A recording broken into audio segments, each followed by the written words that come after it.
Tu n'as pas acheté ce tableau 200 000 francs. Dites-moi votre violon, il joue de la flûte. Tu as acheté cette merde 200 000 francs. C'est de toute beauté. L'art, moi, je sais pas ce que c'est. Les artistes, je connais pas. Tu m'emmerdes avec Brassens, toi. C'est une imagination, une intuition artistique, qu'est-ce que c'est? Je trouve que Ah, il y a de l'ambiance ce matin, faut enregistrer l'après-midi. Je connais 1 million de types qui vont écrire un livre. Il est bien ton bouquin? Casse pas les briques. Il tient. Je comprends rien. Eh ben, mes cadets, ça commence bien. Bienvenue dans Culture Contre-Attaque #2, votre podcast hyper local dédié à la culture près de chez vous. Parce que ce n'est pas parce que l'on est presque confiné qu'il n'y a plus rien à voir, écouter ou lire. Pour cette deuxième édition, nous recevons Léo Abila, qui est directeur de centre de loisirs et grand gamer. Nous allons discuter avec lui du jeu de société dans tous ses états, car c'est à lui que nous devons l'organisation du Saint-Cyr ludique. Nous recevons également Marion Vaillant, qui est responsable de la bibliothèque Albert Camus, et avec qui nous ferons un point sur ses propres jeux de société, ainsi qu'une éventuelle ludothèque. Et pour finir, nous recevons Charlotte Hassen, responsable jeune public du cinéma Les Yeux d'Elsa, qui va s'occuper de la chronique de fin pour pouvoir briller en société, et nous parlera de... le cinéma hollywoodien, et précisément Steven Spielberg. J'en tremble d'avance. Alors, nous parlons de jeux de société ce matin, et pour commencer, nous allons devoir déjà définir ce qu'est un jeu de société. Sur internet, on peut trouver assez facilement ce qui le définit, bien que ce soit assez flou, car au final, un jeu de société, c'est un jeu qui comporte un règlement, et qui se joue à au moins 2 personnes, et ça, encore, c'est pas forcément vrai. On fait simplement le distinguo avec le sport, qui, malgré tout, a lui aussi des règles du jeu, et se joue à au moins 2 personnes, et avec les jeux vidéo, bien que là aussi ce soit encore un peu flou. Nous sommes en France le premier pays consommateur de jeux de société en Europe devant les Allemands. Ça représente à peu près 10% du marché des jouets. 900 jeux sont conçus par an. Les ventes s'estiment à peu près 25 millions de boîtes par an. Donc c'est absolument gigantesque. Le jeu de société existe depuis l'Antiquité, avec des jeux que nous connaissons encore aujourd'hui, comme les osselets ou le jeu de dés. À l'époque, ils avaient surtout une signification religieuse ou militaire. On peut retrouver en Égypte le jeu des 20 cases, dans l'Empire romain le jeu des 20 lignes, ou en Asie le très célèbre et encore très joué Go. Jusqu'au XXe siècle, le jeu de société est un jeu libre qui n'a pas de propriété intellectuelle à proprement dit. Les règles sont façonnables, voire improvisées. Les jeux peuvent être fabriqués par des artisans avec de l'imagination. Et c'est à partir du XXe siècle que les jeux de société deviennent des produits édités avec des auteurs, des éditeurs, des fabricants et des distributeurs. Ainsi, en 1930, on découvre le désormais très célèbre Monopoly, qui deviendra le poids lourd des jeux dits économiques. En 1950, on va trouver le Scrabble, qui va démocratiser le jeu de mots. En 1954, le Milborn, avec un jeu de cartes dit spécifique. En 1957, on découvre un jeu qui s'appelle Conquête du Monde, qui est un wargame, et qui sera renommé peu de temps après le Risk, que tout le monde connaît. Un petit peu plus tard dans le temps, les Américains débarquent avec Donjons et Dragons en 1974, qui va littéralement exploser le jeu de rôle. En 84, donc nous nous rapprochons, on découvre le Trivial Pursuit, un jeu de questions, et qui, on va dire, nous fait découvrir ce qu'on va pouvoir appeler les jeux d'ambiance ou encore party game. Et enfin, en 1993, le jeu Magic, qui démocratise le jeu de cartes à collectionner. À partir des années 90, le secteur du jeu de société se segmente énormément avec des types de jeux dédiés à des publics vraiment particuliers. Et au global, nous retrouvons 2 grandes branches. Les jeux dits à l'américaine, qui sont des jeux longs avec beaucoup d'illustrations, beaucoup de règles et beaucoup de matériel pour une très grande immersion. Et les jeux dits à l'allemande, qui sont des jeux plutôt courts, qui font quand même 2 heures, en tout cas jusqu'à 2 heures, qui sont beaucoup plus épurés et qui sont centrés sur les mécaniques. On utilise par exemple des petits cubes de bois. Voilà, on reste très sommaire dans le matériel. Léo. Oui. Bonjour. Bonjour. Après cette petite introduction, on comprend que le jeu de société en France, bien que ce soit un peu sous les radars des médias, c'est quelque chose de très lourd et d'assez complexe finalement. Et encore, ça se démocratise beaucoup. Là, récemment, il me semble qu'il y a un grand journal, alors je ne sais plus si c'est pas Le Monde, qui a créé une sorte de classification des jeux de société. D'accord. Donc on commence à en entendre de plus en plus parler. Mmh. Avec le confinement, d'autant plus. Oui. Énormément de chaînes YouTube aussi se sont créées autour du jeu de société, notamment le site Trick Track maintenant qui marche depuis un bon moment. Ouais, le site Trick Track qui est à peu près l'équivalent du jeu de société du site Babelio pour les livres. C'est le grand site où on peut trouver à peu près tout ce qu'il faut savoir sur Tout à fait, ouais. tous les jeux de société qui sont parus. Hein. Ouais. Et si nous parlions un petit peu des mécaniques, ce principe très très important lorsqu'on choisit de jouer à un jeu de société, qu'est-ce que c'est qu'une mécanique? Alors c'est compliqué, il n'y a pas de réelle définition. Alors on pourrait dire que c'est un peu le moteur du jeu, clairement. C'est le processus qui va emmener le joueur du début à la fin de la partie. D'accord. Voilà. C'est ce qui va faire aussi qu'on va apprécier plus tel ou tel jeu, en fait. C'est vraiment la mécanique, ce qui va nous donner du plaisir à jouer. D'accord. Voilà. Alors, est-ce qu'on peut en voir quelques-unes? Ouais, il y en a énormément. Parce que par l'exemple, on comprendra certainement mieux. Ouais, tout à fait. Par exemple, dans les mécaniques, j'ai relevé le jeu de draft. Ouais. Voilà, avec le célèbre Seven Wonders qui a raflé tous les titres, tous les trophées. Le jeu de draft, c'est quoi? C'est simple, on démarre avec un set de cartes ou ça peut être d'autres types de matériel, hein, notamment ou des petits jetons. On a tous le même nombre de cartes. Dans la main, du coup? Dans la main, exactement, et qu'on va en choisir une parmi ces cartes, on va réserver pour nous, puis on va passer le jeu à notre voisin. Donc, dans cette mécanique-là, c'est pouvoir prendre un objet ou une carte dont j'ai besoin pour développer mon propre jeu, mais aussi réfléchir à ce que je ne veux pas laisser à mon voisin. D'accord. Voilà, tout est dans cette ambivalence-là. Voilà, et c'est là-dessus que tourne le jeu Seven Wonders, effectivement. Exactement. Que je vous conseille d'essayer si vous n'avez jamais joué, car c'est un jeu assez facile d'accès, tout à fait. On peut le dire. Il a été primé, comme vous l'avez dit, à peu près 50 fois, c'est dingue, tout le tour de la boîte est recouvert de macarons. Je pense que c'est encore l'un des jeux les plus vendus actuellement. D'accord. Ouais, même si d'autres jeux de draft sont sortis depuis ils sont excellents aussi. Je pense à Nidavellir là, qui est sorti l'année dernière, qui est excellent, qui mélange les jeux d'enchères aux jeux de draft. C'est vraiment top. Voilà. Ensuite, on va pouvoir parler aussi un peu des deck building. Ok. Qu'est-ce qu'un deck building? Je vous pose la question. Avec le célèbre Dominion, c'est le jeu qui a lancé le deck building. En fait, le deck building, c'est aussi très simple comme mécanique. Hein. Donc, on démarre tous avec le même deck de cartes. Qu'est-ce que c'est qu'un deck de cartes? C'est un paquet de cartes. Voilà, qui est un deck, c'est composé. On démarre tous avec le même deck, donc composé des mêmes cartes, qui sera mélangé de façon différente. Et le but du jeu, ça va être d'enrichir notre jeu de cartes par c'est très, très régulièrement, c'est une espèce de petite banque ou un petit marché de cartes qu'on va pouvoir acheter grâce à nos cartes qu'on a déjà en possession ou des pièces d'or. Et donc d'enrichir ce jeu afin d'accumuler le plus de points de victoire, ou notamment dans le jeu Clank qui mélange le jeu de deck building avec un jeu de plateau où nos cartes vont pouvoir faire déplacer un petit personnage à travers un plateau et récupérer des artefacts et des choses. D'accord. Voilà, piller un peu le plateau. Ok, super. Ensuite, nous avons des jeux un peu plus légers comme tout ce qui est jeu de dessin, jeu de quiz. Tout à l'heure, vous avez parlé du Trial Pursuit, mais maintenant, il y a plusieurs jeux qui sont des jeux de questions. Oui. C'est souvent, effectivement, des jeux d'ambiance. Il y a récemment TTMC qui est sorti, qui est... on va dire que souvent dans les jeux de quiz, tout dépend des joueurs qu'on a autour de la table. Si on a des joueurs qui ont beaucoup de connaissances de culture générale et d'autres un peu moins, on se sent vite un petit peu... c'est déséquilibré. C'est déséquilibré. Et donc TTMC a un peu réduit ce déséquilibre. Le jeu en fait s'appelle TTMC, mais c'est tu te mets combien. Donc en fait, on va piocher une carte sur un thème. Le joueur qui lit la carte va dire bah tiens par exemple en pétrole tu te mets combien, donc il faut s'auto-évaluer avant de répondre. C'est une auto-évaluation, donc 1 point, 2 points, 3 points ou 4 points, plus tu mets de points, plus la question va être compliquée, mais plus tu vas avancer sur le plateau, donc tu peux faire des questions moins compliquées et avancer quand même, voilà. D'accord. Donc ça réduit le déséquilibre. Du coup, en fait, pour ce genre de jeu, on peut dire que l'objectif de fin est moins important que le plaisir qu'on en retire au déroulement. Tout ce qui est jeu d'ambiance, de toute façon, l'objectif de fin, gagner la partie, c'est pas ce qui intéresse le plus les joueurs. Vraiment, c'est vraiment la mécanique et le plaisir et le plaisir entre amis. On rigole entre amis, voilà, dans ce genre de jeu, quoi.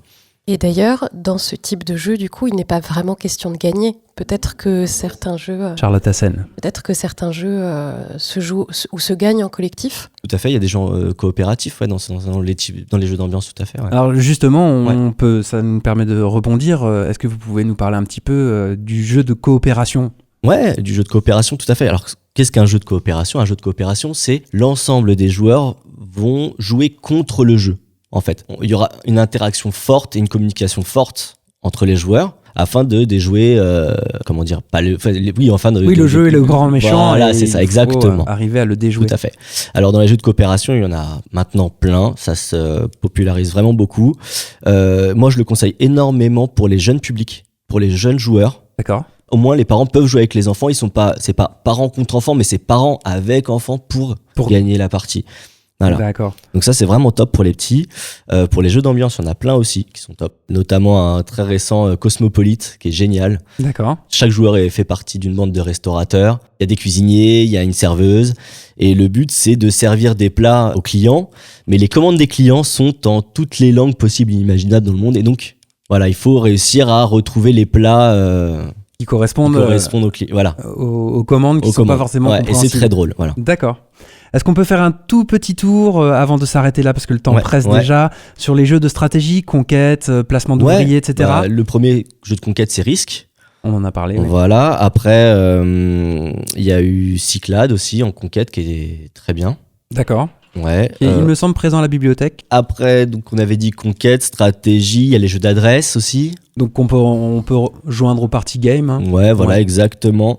Il y a les jeux, les Legacy qui sortent beaucoup en ce moment. Mais alors ça, qu'est-ce qu'un Legacy ? Rapidement, rapidement. Un Legacy, c'est un jeu dont les parties vont évoluer au fur et à mesure du temps où on va jouer au jeu. Souvent, c'est des jeux qui vont se détruire. Au fur et à mesure des parties, on va déchirer des cartes, on va casser du matériel. Le jeu va évoluer. D'accord. Ensuite, il y a les Roll and Write. Rapidement, c'est le Yams, clairement. Alors, l'avantage de ces jeux, c'est qu'on peut jouer à très grand nombre, jusqu'à presque 100 personnes, en fait. D'accord, super. Voilà. Et si on souhaite justement jouer à moins de 100 personnes si et peut-être à 2 ? À 2 personnes, ouais. Alors, il y a des jeux qui sont spécifiques, qui sont créés pour jouer uniquement à 2 personnes. Oui, voilà. d'accord. Tel Seven Wonders Duel. Et qui fonctionnent avec une vraie stratégie, une vraie mécanique de jeu. Ouais. La mécanique est créée pour uniquement 2 joueurs. Merci beaucoup, c'est tout pour cette première partie. On va passer à un petit point actu. C'est un roc, c'est un pic, c'est un cap. Que dis-je ? C'est un cap, c'est une péninsule. Le théâtre est nécessaire parce qu'il est inutile. Ce soir, tu vas jouer devant toute l'école. Tes petits camarades seront là, alors si tu sais pas le texte, t'auras l'air de quoi ? La prochaine grande manifestation à Saint-Cyr-l'École, c'est le Paris-Nice qui est maintenu à l'heure à laquelle nous parlons, le 6 et 7 mars, avec un village d'animation et un départ Madame de Maintenon. Une petite précision quant à la circulation. La rue sera coupée à la circulation pour les voitures. Donc préparez-vous en amont, c'est un dimanche, mais tout de même. Le cinéma, quant à lui, est malheureusement toujours fermé, ainsi que le casoar. Pour le théâtre, Flea ainsi que les Crapauds Fous sont malheureusement annulés. Nous vous invitons à vous rapprocher de la boutique culturelle pour ceux qui ont pris leur place. Néanmoins, le théâtre va accueillir l'hôpital des Nounours en début mars, qui a pour mission de familiariser les enfants avec l'hôpital pour leur ôter la peur du médecin. En ce qui concerne la bibliothèque, nous sommes le 28 janvier, nous attendons les mesures gouvernementales, mais là tout de suite, elle est toujours ouverte au public à jauge limitée en tenant compte des gestes barrières que vous connaissez déjà par cœur. Et j'en profite pour rebondir, pour faire un point jeu de société à la bibliothèque. Alors, j'ai lu votre manuscrit. Bon, j'ai eu un peu de mal à rentrer dedans, mais bizarrement, il y a un petit ton, une petite musique. Mais là, dans l'ensemble, ça se tient. C'est un chouï prétentieux, il faut muscler un peu le deuxième tiers, mais je veux le publier pour la rentrée. Marion Vaillant. Bonjour. Bonjour. Alors, est-ce que vous pouvez nous parler un petit peu des jeux de société qui sont chez vous ? Comment ça se passe pour en emprunter ? À la bibliothèque, les jeux de société sont naturellement empruntables. La seule condition de un jeu par famille. D'accord. Pour une durée d'1 mois. D'accord, donc c'est la même durée que pour les livres en fait, hein, c'est ça ? Oui, tout pareil. D'accord. À savoir que, de mémoire, les pièces sont bien rangées dans des petits sachets et que la plupart du temps, les jeux n'ont pas de pièces de rechange, donc c'est important de bien les compter, bien les ranger avant de les rendre. Et ne pas hésiter à nous informer si malheureusement une pièce s'est perdue. Oui, car vous, pas dramatique. En tant que professionnel, vous pouvez contacter les éditeurs pour oui, éventuellement avoir une carte manquante, etc. Exactement. D'accord. Est-ce que le catalogue est consultable ? Sur le site internet de la bibliothèque, d'accord, dans l'espace jeux de société, tous les jeux disponibles à l'emprunt, à la réservation, sont consultables. Comme les livres, tout pareil que les livres en fait. Comme les livres. D'accord. Et bien sûr, à la bibliothèque, un joli catalogue vous attend pour voir tous les jeux qui sont empruntés, puisqu'ils sont rarement en rayon et disponibles. Vaut mieux les réserver. D'accord, victime de leur succès donc. Marion, est-ce que vous pouvez nous parler de ce qu'est une ludothèque ? Alors la ludothèque, c'est un grand projet de la ville pour pouvoir faire bénéficier aux Saint-Cyriens de tous les jeux qui est possible de rencontrer. La seule différence entre un espace de jeux de société, comme on a actuellement à la bibliothèque, et une ludothèque, c'est qu'il y a beaucoup plus de jeux, naturellement, mais aussi des espaces dédiés aux jeux sur place. À l'avenir, on tend à ça pour la bibliothèque Albert Camus, Très bonne d'avoir des espaces, des tables, pour que les gens puissent venir jouer directement en groupe ou même en soirée, voir tout ce qui est ludique à faire à Saint-Cyr. D'accord. Et vous m'avez dit beaucoup plus de jeux de société parce que c'est vrai qu'un jeu de société, ça coûte assez cher. Et est-ce qu'il y a vous avez un budget par an ? Est-ce que votre parc de jeux de société va être renouvelé ? Comment est-ce que ça se passe ? Alors, grâce à la journée Saint-Cyr ludique et aux commandes faites par la ville, et notamment avec les conseils de Léo Abila, nous avons un bon catalogue en ce moment de jeux de société qui, tous les ans, s'agrandit avec effectivement un budget. Donc, n'hésitez pas à faire des suggestions pour agrandir ce catalogue avec vos préférences, avec vos choix ou les goûts pour que vous puissiez trouver chaussures à votre pied pour vos soirées. Merci Marion. Du coup, ça me permet une transition toute trouvée pour parler du Saint-Cyr ludique, à nouveau avec vous, Léo. Donc, un Saint-Cyr ludique, est-ce que vous pouvez dire déjà ce que c'est ? Alors, un Saint-Cyr ludique, c'est une manifestation, un événement dans lequel on fait jouer les Saint-Cyriens aux jeux de société. D'accord, donc c'est ouvert à tous, pas forcément aux ouvert gamers. à tous, pas forcément aux gamers. C'est ouvert pour les enfants à partir de maintenant. Il me semble qu'on a des jeux pour les 4-5 ans jusqu'à pas d'âge. Jusqu'à 99 ans. Jusqu'à même plus. Et alors, comment ça se prépare, un Saint-Cyr ludique ? Comment ça se prépare ? Alors, c'est une organisation, déjà, il faut trouver des jeux, avant tout. Donc, faire une sélection de jeux, c'est un gros travail de recherche. Bon nombre de vidéos, merci Trick Track. On fait beaucoup de recherches sur les jeux primés, parce qu'on c'est les jeux qu'on va mettre en avant lors de ces événements. Ça a été de la recherche de partenaires, notamment les Dragons Ludiques, l'association, qui est basée sur Saint-Cyr, il me semble, et qui sont, je crois, ils font des soirées jeux de société le vendredi, à partir de 18h. Donc voilà, on était en partenariat avec eux, et ils nous ont offert une grande aide, ils étaient bénévoles, ils sont arrivés à une dizaine, ils nous ont apporté leur savoir-faire, leur connaissance. Parce que du coup, c'est indispensable en fait que des bénévoles connaissent les jeux, parce absolument. que les participants du Saint-Cyr ludique ne les connaissent pas quand ils arrivent. Tout à fait. Le but du Saint-Cyr ludique, c'est que quand on a des participants, les faire s'asseoir à une table, le jeu est déjà mis en place et qu'ils puissent jouer dans les 10 minutes. D'accord. Voilà. Parce qu'une lecture de règles, ça peut être très long, très compliqué. Il y a un jargon ludique avec des mots bien propres aux jeux de société. Donc si on ne connaît pas, on peut vite être perdu. Et ça peut prendre 2-3 heures facilement. Voilà. Alors que là, le but, c'est d'être prêt en 10 minutes. Exactement. Alors, la première édition a accueilli à peu près combien de personnes ? Il me semble qu'on a presque 200 personnes, je crois, à peu près, sur la première édition, et quasiment sur la deuxième, presque 300 personnes. D'accord, donc c'est un succès, c'est un très grand succès. Oui, c'est un gros succès. Ouais, ça a très bien fonctionné. Pour la troisième édition, elle devait avoir lieu, il me semble, là, dans les jours ou semaines qui viennent. C'est évidemment annulé. Malheureusement. On l'espère, du coup, reporté. Reporté normalement à la première quinzaine de novembre 2021. D'accord. Ouais. Donc bon, vous comprenez très bien qu'on n'allait pas la reporter en avril avec toutes ces incertitudes.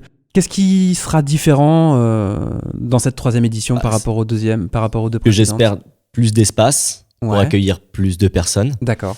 Donc plus d'espace, plus de personnes signifie plus de bénévoles ou de partenaires, de nouveaux partenaires peut-être. Voilà, peut-être essayer d'avoir plus que les Dragons Ludiques, je sais pas, une boutique de jeux de société avec qui on a déjà, on achète déjà les jeux, mais voilà. D'accord. Et peut-être des événements aussi un peu plus ciblés. Peut-être faire des tournois, organiser des choses comme ça. D'accord, oui, sur des jeux qui auraient déjà eu du succès sur les éditions précédentes. Ouais. Merci beaucoup Léo. Pour finir cette émission, je vais me tourner vers Charlotte qui va s'occuper de la chronique pour pouvoir briller en société. Je vous laisse la parole. Merci Thomas, bonjour. Il faudrait que vous m'expliquiez quelque chose ou que j'explique à quelqu'un d'autre. Mais je suis pas sûr que vous ayez pas compris de travail en fait. Vous me prenez pour un enseignant ? Je suis paumé moi. Non, c'est n'importe quoi. Oui, enfin, je me comprends. Et si nous voyagions outre-Atlantique, là où le sable est chaud, où le soleil brille 10 heures par jour en janvier, et où les étoiles luisent sur le bitume, Nous vous proposons de plonger dans la capitale historique du cinéma américain, dont les lettres monumentales surplombent la colline de Lee. Direction Hollywood pour un flashback d'une belle 30aine d'années, à la rencontre de l'un des maîtres artisans du cinéma, Steven Spielberg. Avant de s'immerger dans l'univers spielbergien, une rapide mise en contexte s'impose.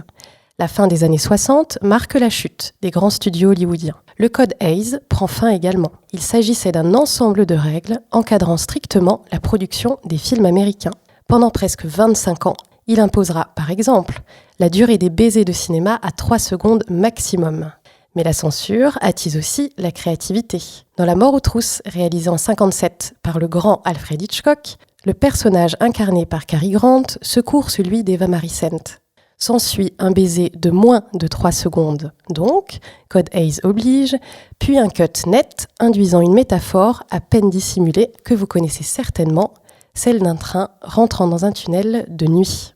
À partir des années 1970 et jusqu'aux années 1990, toute une génération de cinéastes cinéphiles soutiennent la nouvelle vague hollywoodienne. On pense par exemple à Martin Scorsese, Francis Ford Coppola, Brian De Palma, George Lucas et bien sûr Steven Spielberg. Ils sont tous passionnés par l'âge d'or des années 30 et désireux d'en réinventer les figures. Le cinéma va jouer aux expérimentations, aux rencontres des genres et laisser libre cours à sa créativité sans limite. C'est le temps des succès colossaux, du popcorn, des multiplexes qui fleurissent, des produits dérivés et de l'explosion de la société de consommation. Ces années voient aussi l'avènement des blockbusters, ces films à grand spectacle, à très gros budget, inondés d'effets spéciaux, aux génériques de fins interminables et ciblant d'abord un public adolescent. Et quel blockbuster plus emblématique de cette période que Jurassic Park ? Réalisé en 1993 par Steven Spielberg, Jurassic Park est d'abord un roman dont Universal acquiert les droits pour la modique somme de 2 millions de dollars. Le ton est donné. Un couple de paléontologues, incarnés par Sam Neill et Laura Dern, découvre un squelette presque entier. John Hammond, scientifique fortuné, leur propose de financer leurs 3 prochaines années de recherche si ces derniers acceptent de le suivre sur son île et de découvrir son Jurassic Park. Leur rencontre est insolite. L'homme d'affaires se pose en hélicoptère sur les précieux ossements et apparaît impeccable dans son costume blanc immaculé. Les chercheurs sont recouverts de sable et forment à eux tous un trio bien improbable. L'arrivée sur l'île est ponctuée de quelques turbulences, annonçant la suite des événements. La séquence d'ouverture du film pose directement les enjeux des 2 heures qui vont suivre. Tout semble sous contrôle, la nature maîtrisée par l'homme, mais l'homme est-il vraiment le maître du monde ? C'est avec l'efficacité stimulante du film d'aventure, d'action et de science-fiction que l'épopée débute. Les branches fournies des palmiers oscillent intensément dans une nuit sombre. Un cut franc laisse apparaître en gros plan le visage d'un homme qui regarde devant lui. La végétation dense se met encore à bouger. Cut à nouveau sur un travailleur du parc, casqué, puis un travelling avant, laisse apparaître une bonne 30aine d'hommes armés, attentifs à la manipulation d'une énorme cage métallique. Le rythme s'accélère brusquement dans le montage alterné. La tension est palpable, les plans sont courts, la caméra entre dans la cage et adopte le point de vue de ce qui s'y trouve. Retour sur les gardes qui pensent maîtriser la situation, jusqu'au retour de la caméra une deuxième fois qui devient subjective, avec un œil immense qui crève l'écran et se reflète dans celui d'un homme. Un raptor est retenu captif, mais les rôles s'inversent très vite. Les lèvres hurlent en gros plan, une main tente de s'agripper au sol, la bête ne fera qu'une bouchée des humains. La séquence dure 3 minutes, et seulement 3 plans sont réservés aux dinosaures, contre 44 plans au total. C'est par la richesse de sa mise en scène que Spielberg crée l'ampleur des monstres qui innervent ses œuvres.